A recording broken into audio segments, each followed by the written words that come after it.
Welcome to Blind Bankers of India. The videos uploaded on this channel are recorded for educational purposes. These are specially designed for persons with vision impairment. Press the bell icon to subscribe to our channel. JIIB Paper 2 Accounting and Finance for Bankers, Chapter 10 Bank Reconciliation Statement. Hello friends, this is Dr. Ashwini Kumar Agrawal bringing you Accountancy to be understood in simplified way. हम chapter 10 पर हैं. इसमें हम bank reconciliation statement के बारे में जानेंगे. Section 10.1 introduction. Bank reconciliation statement एक वो स्टेटमेंट है जो एक बिजनेसमैन प्रिपेयर करता है जिसमें वो पासबुक के बैलेंस में और अपनी कैशबुक के अंदर बैंक बैलेंस में डिफरेंस के रीजंस को आइडेंटिफाई करता है. बैंक रिकंसिलिएशन स्टेटमेंट का मेन पर्पस है कि पासबुक में बैलेंस अलग दिख रहा है और कैशबुक के बैंक अकाउंट बैलेंस में बैलेंस डिफरेंट दिख रहा है. ऐसा क्यों होता है और इसको कैसे आइडेंटिफाई किया जाता है, यही चीज हम समझेंगे. 10.2 बैंक रिकंसिलिएशन स्टेटमेंट उन चीजों को आइडेंटिफाई करती है जो पासबुक और कैशबुक के बैलेंस बैंक बैलेंस में डिफरेंस है. कॉजेस हो सकते हैं. बिजनेस ने चेक इशू कर दिया है मिस्टर ए को, लेकिन अभी ए ने प्रेजेंट नहीं किया, तो कैशबुक के अंदर तो उतना रुपया कम हो गया जितने का चेक उसने इशू करा, लेकिन बैंक में क्योंकि अभी प्रेजेंट ही नहीं हुआ तो बैंक बैलेंस कम नहीं हुआ. दूसरा, बिजनेस एंटिटी ने एक चेक 10 लाख रुपए का चेक जमा कर दिया क्लियरिंग में. कैशबुक के अंदर वो 10 लाख रुपए क्रेडिट हो गए, लेकिन बैंक के अकाउंट में वो क्रेडिट नहीं हुए क्योंकि अभी क्लियरिंग में कैश को 3 दिन का समय लगेगा. बैंक ने 50,000 के चार्जेस लगा दिए, 50,000 रुपीज के चार्जेस लगा दिए, लेकिन अभी बिजनेस को उसके बारे में मालूम नहीं है तो उसमें कैशबुक में एंट्री ही नहीं हुई. तो पासबुक के अंदर बैलेंस 50,000 से कम हो गया क्योंकि चार्जेस लगा के बैंक ने उतना अमाउंट कम कर दिया, लेकिन अभी कैशबुक में एंट्री नहीं हुई तो कैशबुक के अंदर अभी बैंक बैलेंस ज्यादा दिखेगा. तो इन सब कारणों से बैंक रिकंसिलिएशन स्टेटमेंट बनाई जाती है. हर महीने के एंड में बनाई जाती है, जिससे समझ में आ जाता है कि कैशबुक के अंदर बैलेंस जो बैंक का बैलेंस है और पासबुक में बैलेंस उसमें डिफरेंस क्यों है, क्या बैंक अकाउंट ही से मेंटेन हो रहा है, उसकी जानकारी बिजनेस एंटिटी को मिल जाती है. 10.3 कॉजेस फॉर डिफरेंसेस हम लिस्ट अप करते हैं. बैंक रिकंसिलिएशन स्टेटमेंट में और पासबुक के बैलेंस में डिफरेंसेस क्यों होता है उनको हम लिस्टिंग करते हैं इस प्रकार से. फर्स्ट रीजन है check issued but not presented for payment. Business entity ने चेक दे दिया है दूसरी पार्टी को, से कंपनी एबीसी को चेक इशू कर दिया है, लेकिन एबीसी ने अभी क्लियरिंग में प्रेजेंट नहीं करा, इसलिए डिफरेंस आएगा. Second reason, cheque deposited. Bank में चेक डिपॉजिट कर दिए हैं बिजनेस एंटिटी ने. कैश बुक में तो वो शो हो जाएगा कि पैसा आ गया है, लेकिन क्लियरिंग होने में अभी टाइम लगेगा 3 दिन का. जब बैंक में क्रेडिट हो जाएगा पासबुक में तभी एंट्री होगी, तब दोनों टैली कर जाएंगे. इस बीच 3 दिन जब चेक क्लियरिंग में गया हुआ है, कैशबुक में extra cash balance bank balance दिखेगा viz passbook. Third reason, bank charges लगा देता है. ये चार्जेस बैंक डेबिट कर देता है अकाउंट में से, लेकिन अभी वो पासबुक में उसकी एंट्री हो गई है लेकिन कैशबुक में नहीं हुई क्योंकि अभी बिजनेस एंटिटी को नहीं पता लगा कि ये चार्जेस बैंक ने लगा दिए हैं. जब उसका पता लगेगा वो एंट्री की जाएगी, तभी ये रिकंसाइल हो जाएगा, तब तक ये डिफरेंस बना रहेगा. Fourth, standing instructions. अगर बैंक को कोई स्टैंडिंग इंस्ट्रक्शन दे रखी है, बैंक उतना अमाउंट डेबिट करके जहां ट्रांसमिट करना है वहां ट्रांसमिट कर देगा. बिजनेस एंटिटी को जब उसकी सूचना मिलेगी तभी वो अपनी कैश बुक में एंट्री करेगा। ये दोनों के बीच में जब तक डिफरेंस है उसकी वजह से दोनों के बैलेंसेस में यानी पासबुक के बैलेंस में और कैश बुक के बैलेंस में डिफरेंस नजर आएगा। Next, fifth, interest credited.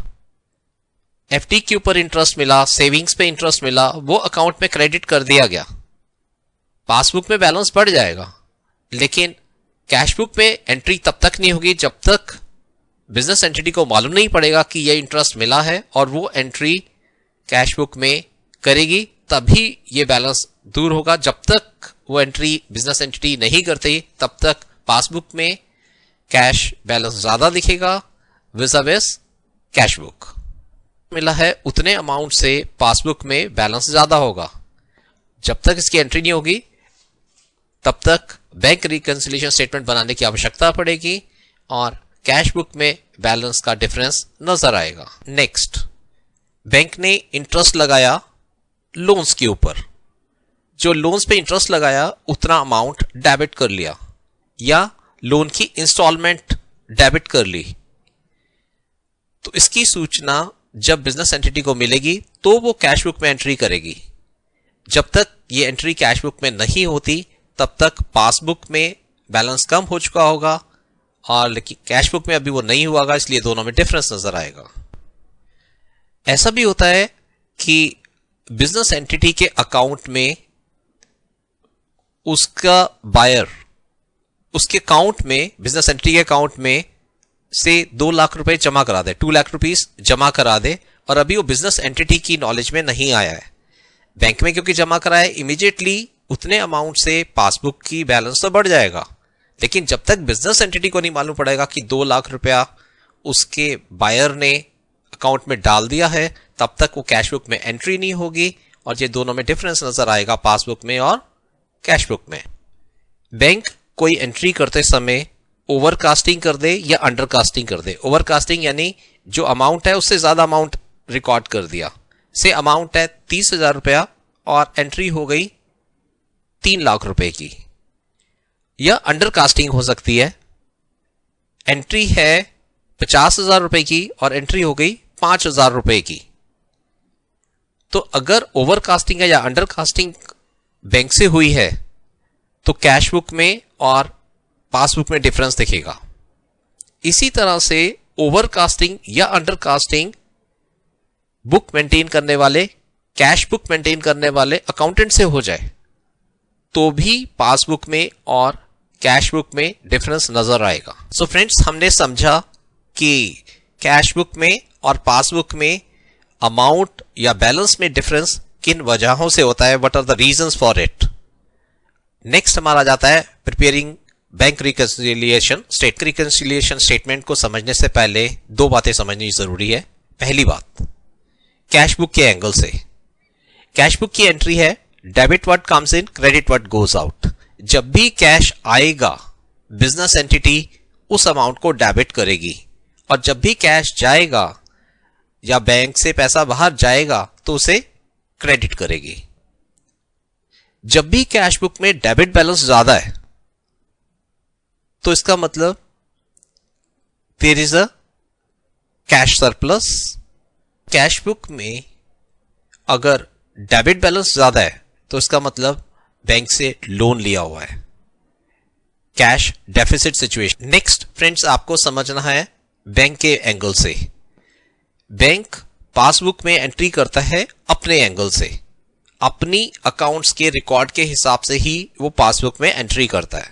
Bank के लिए फ्रेंड्स, बैंक के लिए बिजनेस एंटिटी एक पार्टी है और पर्सनल अकाउंट का रूल कहता है debit the receiver, credit the giver. जब भी बिजनेस एंटिटी हमें पैसा देगी तो हम उसे क्रेडिट कर देंगे, क्योंकि हमारा रूल है debit the receiver, credit the giver. और जब भी बिजनेस एंटिटी हमसे पैसा रिसीव करेगी हम डेबिट करेंगे। मैं रिपीट करता हूं, जब भी कैश डिपॉजिट होगा अकाउंट में तो क्रेडिट किया जाएगा, क्योंकि रूल है debit the receiver, credit the giver. जब भी बिजनेस एंटिटी हमसे पैसा रिसीव करेगी यानी कि हम उसे कैश देंगे तो उसके अकाउंट को डेबिट किया जाएगा। यही चीज आप पासबुक में भी देखेंगे। जब भी कस्टमर, पासबुक में क्या देखते हैं, जब भी कस्टमर पैसा निकालेगा तो उसको डेबिट दिखाया जाएगा, और जब भी कस्टमर पैसा जमा कराएगा तो उसे क्रेडिट दिखाया जाएगा, क्योंकि पासबुक में जो एंट्रीज हैं वो बैंक के पॉइंट ऑफ व्यू से की जाती हैं।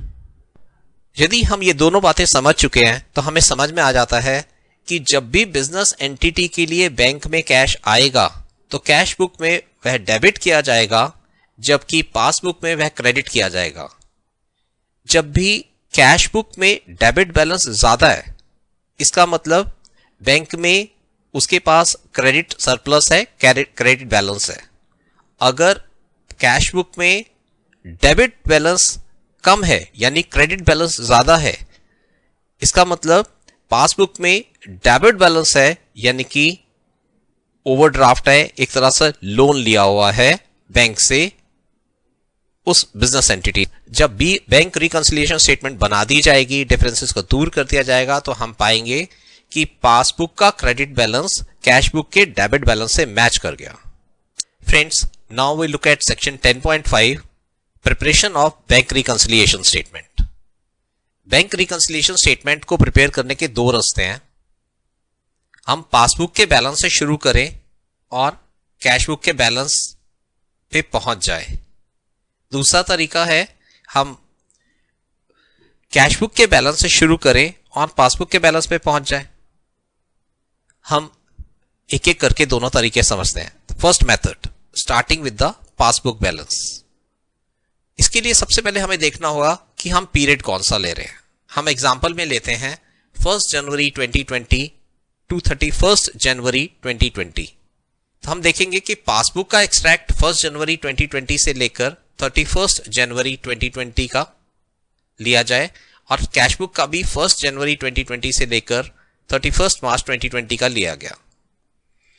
उसके बाद हमारे पास स्टार्टिंग पॉइंट है पासबुक का बैलेंस एज ऑन 31 मार्च 2020। फिर हम आइडेंटिफाई करेंगे कौन सी ऐसी चीजें हैं जो डिफरेंट है। डिफरेंसेस में हमने नोटिस करा, सबसे पहले बिजनेस ने 1 लाख रुपए का cheque, 1 lakh rupee cheque has been issued to a company, but that cheque has not been presented. अभी पासबुक में वो एंट्री नहीं दिख रही, जबकि कैश बुक के अंदर वो 1 लाख रुपीस कम हो गए हैं। तो हम एंट्री पास करेंगे, पासबुक के लिए भी एंट्री पास करेंगे, check issued but not presented -1 lakh, क्योंकि कैश बुक से बैलेंस 1 लाख रिड्यूस हो चुका है, तो इसलिए पासबुक के बैलेंस से भी 1 लाख रुपीस रिड्यूस करेंगे, तो that will B -1 lakh. Second, हमने देखा कि कैश बुक के अंदर एक चेक शो कर रहा है जो कि क्लियरिंग में भेजा गया है, 2 लाख रुपए का चेक, 2 लाख रुपीस चेक, तो उससे कैश बढ़ गया, कैश बैलेंस बढ़ गया, लेकिन अभी वो बैंक में क्लियर नहीं हुआ है। तो हम पासबुक के अंदर से बुक का बैलेंस है उसमें ये 2 लाख रुपीस हम ऐड कर देंगे, जिससे कि रिकंसिलिएशन की जा सके। तो will put +2 lakh rupees. Next हम देखते हैं बैंक ने चार्जेस लगा दिए हैं 50,000 रुपीस के। तो बैंक चार्जेस जिसके अंदर 50,000 रुपीस बैंक ने कम कर दिए हैं, लेकिन कैश बुक में वो कम नहीं हुए, तो हमें पासबुक के अंदर से भी ये 50,000 रुपीज कम हो गए हैं, जो ये 50,000 रुपीज जो कम हो गए हैं ये हमें ऐड बैक करने पड़ेंगे। तो विल हैव पुट +50,000 रुपीज। यानी कि हम देख रहे हैं कि पासबुक का बैलेंस जो है वो 50,000 रुपीज लेस हो गया है, लेकिन कैश बुक का वो लेस नहीं हुआ, तो हमें +50,000 रुपीज यहां इसके आगे लिखना होगा। जब हम जितना भी ये रिकंसाइलिंग एंट्रीज जितनी भी हमें दी गई हैं उनको हम इनकॉर्पोरेट कर देंगे, तो ultimately we will arrive the balance of cash book as on 31 January 2020। 10.6 कौन से एडजस्टमेंट्स का हमें ध्यान रखना है उसकी हम एक लिस्ट बनाते हैं। Payment made by bank on standing instruction, जो भी स्टैंडिंग इंस्ट्रक्शन से बैंक ने पेमेंट करी है उनकी एंट्रीज कैश बुक में करनी होगी। जो भी इंटरेस्ट चार्जेस लगाए हैं उसकी एंट्रीज करनी होगी कैश बुक में। दूसरा, जो भी इंटरेस्ट मिला है उसकी एंट्रीज भी कैश बुक में करनी होगी। बैंक ने जो डिविडेंड या इंटरेस्ट कलेक्ट करा है फ्रॉम डिफरेंट सोर्सेज जहां से उसे असाइन किया गया था, उसकी सारी इंफॉर्मेशन भी कैश बुक में एंटर करनी होगी। नेक्स्ट, जितने भी चेक डिसऑनर हुए हैं उसकी भी एंट्री कैश बुक में करनी होगी। नेक्स्ट, जो भी ओवरकास्टिंग या अंडरकास्टिंग हुई है, चाहे वो पासबुक में हो या कैश बुक में हो, उसको भी रिकंसाइल करना होगा। Next, 10.7 advantages of preparing bank reconciliation statement. Cash book के अंदर बैंक स्टेटमेंट से रिलेटेड जितने भी एरर्स हैं वो रेक्टिफाई हो जाते हैं। आइडेंटिफिकेशन ऑफ फ्रॉड्स, अगर कोई फ्रॉड कमिट किया गया है तो बैंक स्टेटमेंट की क्रॉस चेकिंग से वो फ्रॉड्स पकड़े जाते हैं। भी ऐसी ट्रांजैक्शन जो बैंक से कैश निकाला गया लेकिन उसकी एंट्री अगर कैश बुक में नहीं हुई है तो मैनेजमेंट वो फ्रॉड को पकड़ सकती है। बिजनेस एंटिटी जब भी कोई चेक इश्यू कर रही है उस समय बैंक रिकंसिलिएशन स्टेटमेंट के आधार पर ही वो श्योर शट हो सकती है कि उसका चेक बिल्कुल भी बाउंस ना करे और उसका कैश मैनेजमेंट बहुत अच्छा हो। So friends, now let us sum of the chapter. Cash book में एक जो 3 कॉलम कैश बुक होती है उसके अंदर एक कॉलम बैंक का होता है। उसका बैलेंस और पासबुक के बैलेंस के बीच में कई बार डिफरेंसेस होते हैं। इन डिफरेंसेस का कारण हो सकता है चेक इश्यू कर दिया गया है लेकिन अभी प्रेजेंट नहीं हुआ। दूसरा, चेक क्लियरिंग में डाल दिया गया है लेकिन अभी क्लियरिंग नहीं हुई। तीसरा, चेक क्लियरिंग में डाला गया है और डिसऑनर हो गया है। चौथा, अगर कोई इंटरेस्ट चार्जेस लगाए हैं बैंक ने। नेक्स्ट, अगर बैंक ने कहीं इंटरेस्ट या डिविडेंड कलेक्ट किया है एंटिटी के बिहाफ पर और ऐड कर दिया गया है। नेक्स्ट, अगर किसी ट्रेडर ने अकाउंट में डायरेक्टली पैसा डाल दिया है। नेक्स्ट, ये सब रीजंस हैं जिसकी वजह से इन दोनों बैलेंसेस में डिफरेंस होता है। ओवरकास्टिंग और अंडरकास्टिंग भी हो सकती है। बैंक रिकंसिलिएशन स्टेटमेंट बनाते समय हम पासबुक के बैलेंस से शुरू करेंगे तो उसके अंदर जो जो चार्जेस लगाए हैं बैंक ने और कैश बुक में एंट्री नहीं हुई वो ऐड कर दिए जाएंगे। जो भी चेक्स इशू करे हैं बिजनेस एंटिटी ने लेकिन अभी वो प्रेजेंट नहीं हुए वो इसमें से माइनस कर दिए जाएंगे। जो भी बैंक ने कलेक्शंस करी हैं और अभी कैश बुक में रिकॉर्ड नहीं हुई वो इसमें से माइनस कर दी जाएंगी। जो नेट बैलेंस आएगा पासबुक के बैलेंस के अंदर ये सब एंट्रीज करने के बाद that will be equivalent to the bank column of cash book के हिसाब से होगा। यहां पर एक चीज और देखने वाली इंपॉर्टेंट हमने देखी कि पासबुक में जो क्रेडिट बैलेंस है वो कैश बुक के डेबिट बैलेंस के साथ मैच करता है क्योंकि बिजनेस एंटिटी के लिए debit what comes in, cash आने के लिए डेबिट एंट्रीज होती हैं एंड पासबुक के अंदर debit the receiver credit the giver.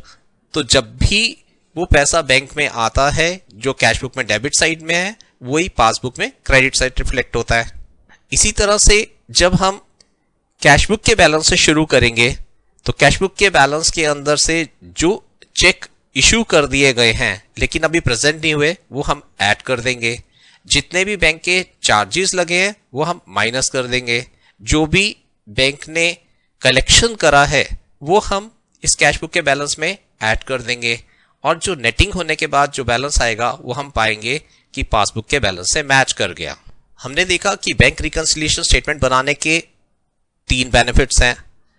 Number 1, जो भी डिस्क्रिपेंसीज हैं वो आइडेंटिफाई हो जाती हैं पासबुक और कैश बुक के बीच में। नंबर 2, फ्रॉड्स को प्रिवेंट किया जा सकता है। अगर कोई भी पैसा बैंक से विड्रॉ करा गया है और वो कैश बुक में एंटर नहीं हुआ तो मैनेजमेंट को उसके बारे में मालूम पड़ जाता है। तीसरा, जब भी बैंक से के बैलेंस के against business entity cheque issue करना चाहती है तो वो इंश्योर कर सकती है कि उसका चेक ऑनर होगा अगर उसने प्रॉपर बैंक रिकंसिलिएशन स्टेटमेंट बनाई है। मैं मानता हूं कि बैंक रिकंसिलिएशन स्टेटमेंट काफी कॉन्सेप्ट्स आपको क्लियर हुए होंगे और विजुअल इंपेयरमेंट होते हुए भी हम बैंकिंग के कॉन्सेप्ट्स को, अकाउंटिंग के कॉन्सेप्ट्स को अच्छे से समझ पा रहे हैं ऐसा मैं मान रहा हूं। आपके मन में कोई भी फीडबैक हो प्लीज मुझे दीजिए akagrawl99@gmail.com या फिर मोबाइल 9999428886। Thank you.